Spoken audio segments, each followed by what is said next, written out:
90% को इकोनॉमी की स्पेलिंग नहीं पता। स्पेलिंग, पटेल जी आर्मी लेकर जा रहे थे कश्मीर में, चले तो जाते फिर आते कैसे? ये नेहरू जी का चक्कर था एडविना माउंटबेटन से। उपलब्धि है भैया। शास्त्री जी तो अरे बाप रे बाप, अंकल जी से क्या आशा करें। सबसे मुश्किल काम है खुद को दोष देना। उसके पास विजन था, उसके पास समझ थी। और नेहरू को अगर कोई व्यक्ति गाली दे रहा है,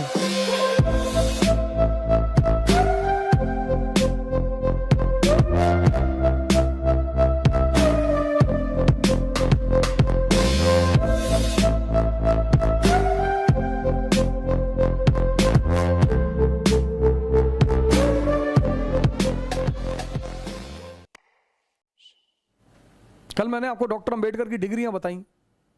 उनको पता था इकोनॉमी और सोसाइटी का क्या रिलेशन है। ये हमारे आजकल के 90% नेता, इनको इकोनॉमी की स्पेलिंग नहीं पता। 90% को इकोनॉमी की स्पेलिंग नहीं पता। स्पेलिंग सर, ये हमारे लिए लॉ बना रहे हैं, ये हमारे पढ़े लिखे ऑफिसरों को आदेश कर रहे हैं। जो आईएएस जिस लड़के ने निकाला है सर, आईपीएस जो है, उसको वो आदमी ऑर्डर दे रहा है जिसको ये नहीं पता कि गैंगटॉक हिंदुस्तान में है कि हिंदुस्तान से बाहर है। एक हमारे दोस्त है विधायक, उन्होंने एक बार हमको फोन किया, कहीं नहीं यार अवध भाई बताओ गैंगटॉक कहां है। अरे मैंने कहा विधायक जी गैंगटॉक नहीं, आपको कैसे पता होगा, ब्राजील। बोले ब्राजील? अरे हम कहा वो है दूसरे कंट्री में है। कहा हम पहले ही इनसे कह रहे थे कंट्री में है ही नहीं। एमएलए है sir, member of legislative assembly, नेता थे, अच्छे अच्छे पढ़े लिखे नेता।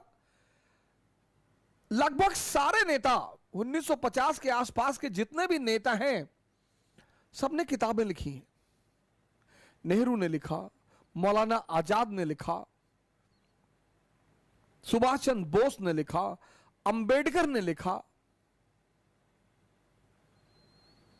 और आज 545 में से 2-4-5 लिखते होंगे। हम बड़े लकी आदमी थे सर कि जो हमारी आजादी के बाद जो लीडरशिप हमें मिली, वो बड़ी समझदार लीडरशिप मिली। उसके पास विजन था, उसके पास समझ थी, और देश ने विकास के रास्ते पर कदम बढ़ाया। हम अनाज मांग रहे थे पूरी दुनिया से 1947 में, हमारे पास खाने को नहीं था। बहुत सारे लोग कहते हैं ना कि अरे नेहरू जी ने पटेल जी की सुनी नहीं, पटेल जी आर्मी लेकर जा रहे थे कश्मीर में, चले तो जाते फिर आते कैसे? वो उसके पीछे यूनाइटेड स्टेट्स ऑफ अमेरिका बैठा हुआ था, $45 मिलियन दिया था मार्शल प्लान में, हमारे पास खाने को नहीं था। 1950 से लेकर आज तक बिहार देखो, कोई लालू प्रसाद यादव, जगन्नाथ मिश्रा, कोई भी किसी नेता विशेष पर आक्रमण नहीं किया जा सकता। आज जो भारत की दुर्दशा चल रही है वो आज के सरकार की वजह से है। 10 साल आदरणीय मनमोहन सिंह जी प्रधानमंत्री रहे, 10 साल अर्थशास्त्री थे। जब उन्होंने मनरेगा से काम चलाया, जब उन्होंने इकोनॉमी की बेसिक रिफॉर्म्स पर ध्यान नहीं दिया, तो हम अंकल जी से क्या आशा करें?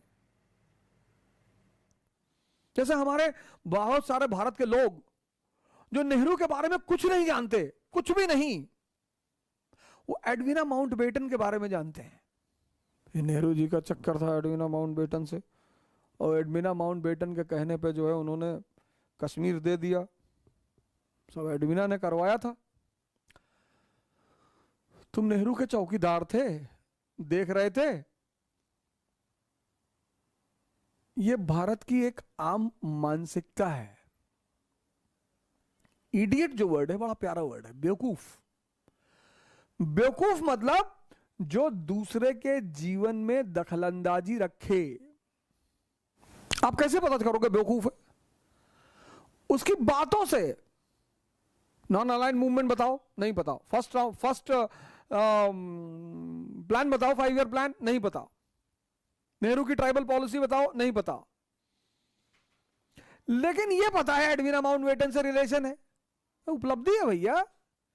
जिस कौम ने पूरा भारत पर कब्जा किया, उस आदमी ने उस कौम की वाइसराय की पत्नी फंसा ली। मूर्ख जो होते हैं, मूर्ख, वो दूसरे के जीवन पर बड़ा नजर रखते हैं।